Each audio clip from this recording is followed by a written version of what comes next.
Welcome back to Shipwrecked Vacation Bible School.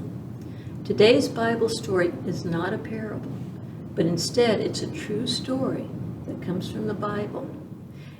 It really happened, and it happened at the house of two sisters who were friends of Jesus. Jesus came to visit their house.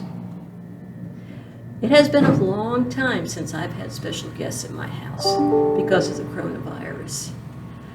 At my house, I would be doing a lot of cleaning if I had a guest coming, and a lot of cooking.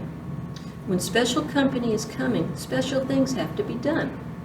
The house has to be cleaned, I mean really cleaned. If I had my vacuum cleaner, I'd be vacuuming, but I had to make this room on this island because I'm shipwrecked here. But I would be cleaning just to get everything clean, and then I'd be cooking, and then I'd clean a little bit more to make sure the kitchen still looked clean, and I'd be cooking some more, and I'd be getting myself very tired. But that's what I would do because that's the way I am. Well, in today's Bible story, we're going to meet these two sisters. Their names are Mary and Martha. And as I said, they are friends of Jesus.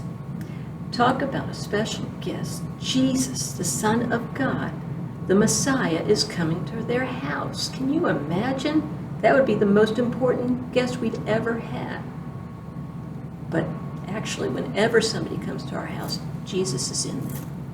And so if we stop and listen to their stories, we'll hear about Jesus. But I'm going to read you the story first before we talk any more. As Jesus and the disciples continued on their way to Jerusalem, they came to a village where a woman named Martha welcomed them into her home. Her sister Mary sat on the floor, kind of like I am, listening to Jesus as he talked. But Martha was the jittery type and was worrying over the big dinner she was about to cook. She came to Jesus and said, "Sir, doesn't it seem unfair to you that my sister just sits here while I do all the work? Tell her to come and help me." But the Lord said to her, "Martha, dear friend, you are so upset over all these details. There is really only one thing worth being concerned about. Mary has discovered it, and I won't take it away from her."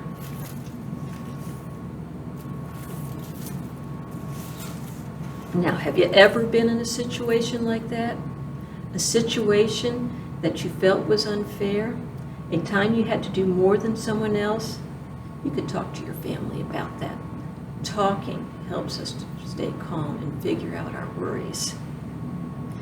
Most likely, we have all been in unfair situations like Martha's. Let's talk about Jesus' answer to Martha. He said, "Martha, Martha, you are worried and distracted by many things. There is only one thing. Mary has chosen the better part of that, and I will not take it from her." So what do you think Jesus meant by there is need of only one thing? What is the one thing? I think it is to stop and listen and learn about God. We learn about God through Jesus. We learn about God through other people's stories, especially our grandparents. They're very important about telling stories. For me, the one thing is Jesus, spending time with him, listening to him, learning from him, being friends with him.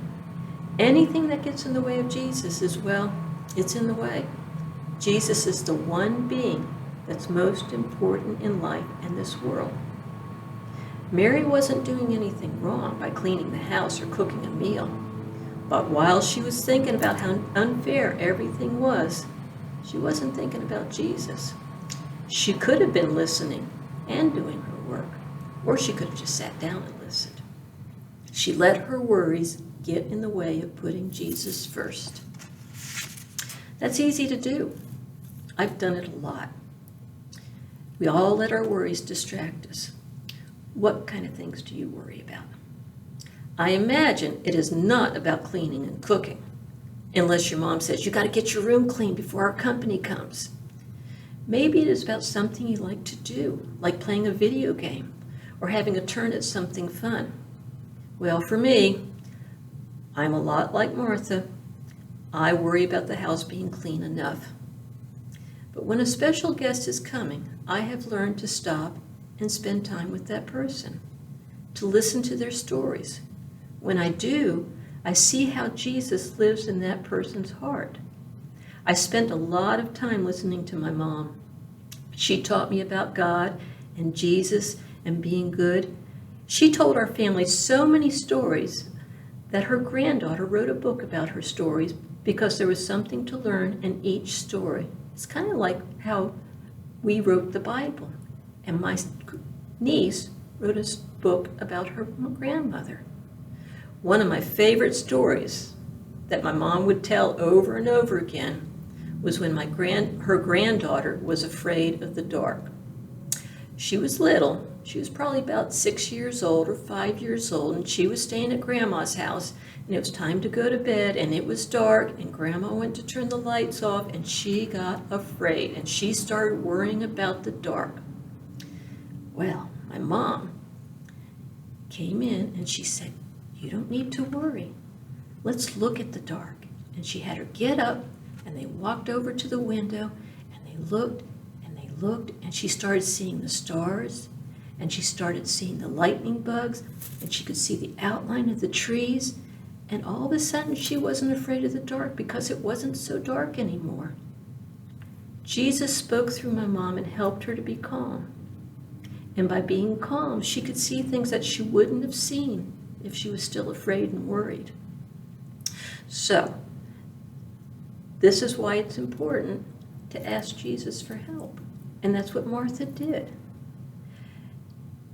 Sometimes just knowing that you are worrying will help you to feel better and do something good instead of wasting time worrying. I have another little story. This happened a long time ago at church. Our pastor said, "Okay, everybody stop. And then for the next minute, I want you to worry about all the hungry people in the world. Just sit there and worry." And so we sat there and we worried. And we worried for a whole minute. It seemed like a long time. And then when the minute was up, he said, "Okay, what did you accomplish? People are still hungry and all you did was worry. But if we ask God for help and ask Jesus for help, we will figure out how we can help through Jesus." And so that was a very important lesson to me, that worrying is a waste of time. It distracts us and it keeps us from figuring out things. When you start to worry, remember Mary and especially Martha. Mary thought about Jesus. Martha asked him for help. She didn't get the help she was expecting from Jesus, but Jesus calmed her worries. When I would be spending time with my mom and I would say, "I need to get up and do the dishes," she would say, "Don't worry, the dishes will still be there." And she was right. And I got to hear more stories and learn about how Jesus is in each of us, and Jesus will rescue us from our worries. I would like to stop here and say a prayer for us. Dear Jesus, you are the most important being in our lives and in our world. Thank you for being in each of us. Please help us to always ask for your help when our worries get too big that we don't think about what is important. Thank you for helping us to relax when our worries get too big. Thank you for rescuing us from worry by giving us peace and strength to go on with our day. Amen.